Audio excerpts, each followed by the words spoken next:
Broussard, Happy New Year to you. Thanks for getting up and spending the morning with us. Let's start with you. Has James Harden proven how valuable he is to the Rockets, or should Houston still trade him? Well, Happy New Year to everybody. Look, his value was never in question. I mean, we all know how phenomenal he is. He's an all-time great, and the Rockets are a better team with him. Whether or not they should trade him depends on two things. One, what is his trade value? What are teams offering? I'm not budging if I'm the Rockets on what I demand. A great young player, draft picks, and some other stuff. So don't lower your asking price. Number two, it depends on his attitude. Like, if we play well with John Wall and Christian Wood and so on and so forth, and Harden comes in and says, look, I don't want to be traded. I like what we're doing here. And furthermore, comes out publicly. Like, this is what I'm looking for if I'm the Rockets. He has to come out publicly and say, I'm not trying to be traded anymore. This is my team. This is my city. I want to win a championship with the Rockets. I want to finish my career here. And his attitude, not only in games has to be good, but in practice, he's got to adapt to a new culture where, yeah, he's the superstar. He gets perks, but you can't be late for flights all the time. You're not running everything like you did before. And furthermore, he has to be willing to sign a long-term contract extension when he's able. And I say all that because of this. If he doesn't give you that, then you have to trade him at some point this season because you have the leverage right now, but as time goes on, he will get the leverage. And if he goes in the next year in Houston saying the same thing, I want to be traded, then he'll have real leverage and it'll lower the value on the market and teams will know that you're desperate and they'll offer you even less. So I said a lot there, but unless he says he wants to stay in Houston long term and is willing to sign the extension, then unfortunately you still are going to have to trade him at some point. But this is where Harden is his own worst enemy. And that's in a good and a bad way. He's his own worst enemy in a bad way with some of the Instagrammed off-court shenanigans that took a guy like me who has done nothing but defend Harden. Even I said it's too much. But he's his own worst enemy in a good way in that he had 33, 6, and 8 last night. And it was unquestionably his worst game of the year. He's too good. There are 4 human beings alive who, if they are healthy, guarantee you a playoff berth. LeBron James, Kevin Durant, Kawhi Leonard, James Harden. That's the list.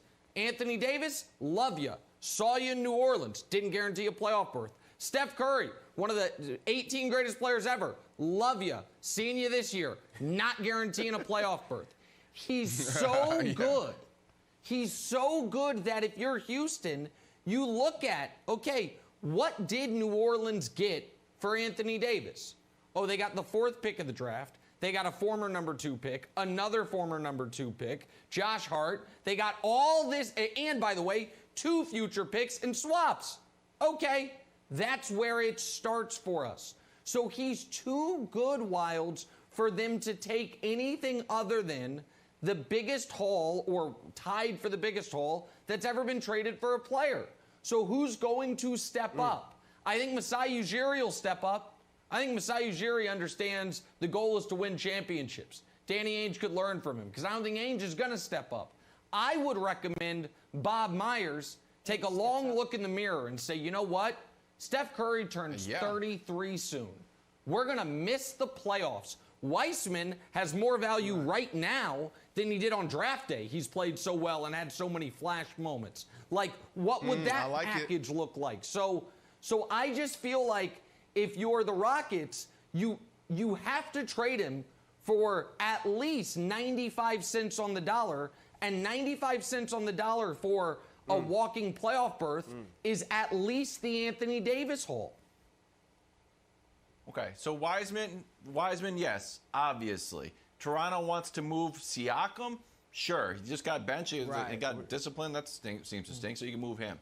The weird part is about the Heat, Broussard. The trade rumors are starting to heat up again, but they seem to love Tyler Hero, and I like Tyler Hero. Don't get me wrong, I like Duncan Robinson, but the fact that they seem to want to hold on to those guys, I don't know. And you give me your take on this. I don't know if they actually like those guys so much. They're playing chess where it's like, well, if we say we don't want to, give up those guys, their value will go up. Like, wow, if Pat Riley doesn't want to give up Tyler Hero, he must be even better than we thought. Or is there some trepidation that James Harden won't fit into Heat culture?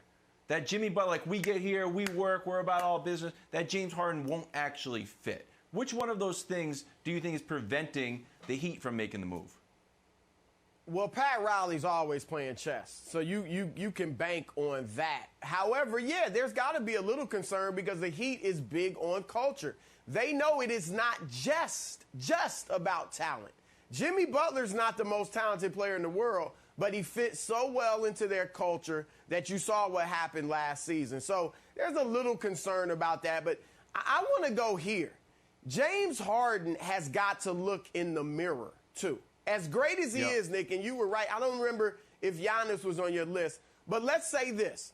If you take the players on Harden's level and exchange them with him, exchange LeBron with Harden in Houston, Kawhi, Kevin Durant, and Giannis. They don't want a title. Houston's considered a contender. They don't. He's not winning a title there. But he's not winning a title in Toronto. I mean in the past. He's not winning a title in Denver. He's not winning a title in Portland either. Like, half the teams on his list probably not winning a title in Miami.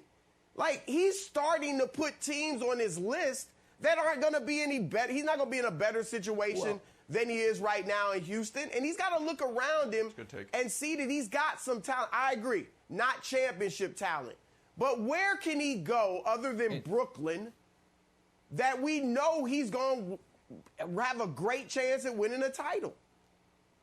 Well, so I disagree in that I think he would have a very good chance in Miami, a very good chance in Philly. I think we have to trust what the Toronto has built. They have Raptors culture. They just don't market it as well as the Heat fans do and Pat Riley does, but what they've built up in Toronto.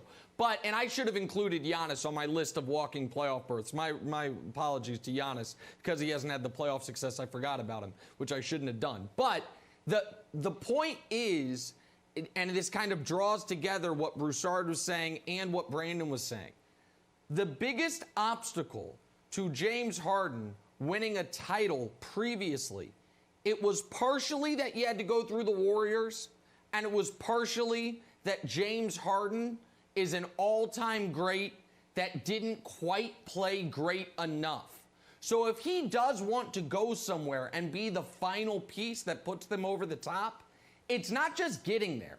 It's also playing better in the most crucial moments of the postseason where he has some great moments, but he also has some pretty bad failures. That's the last piece of his legacy puzzle that he can fill in himself, not his team around him, Jenna.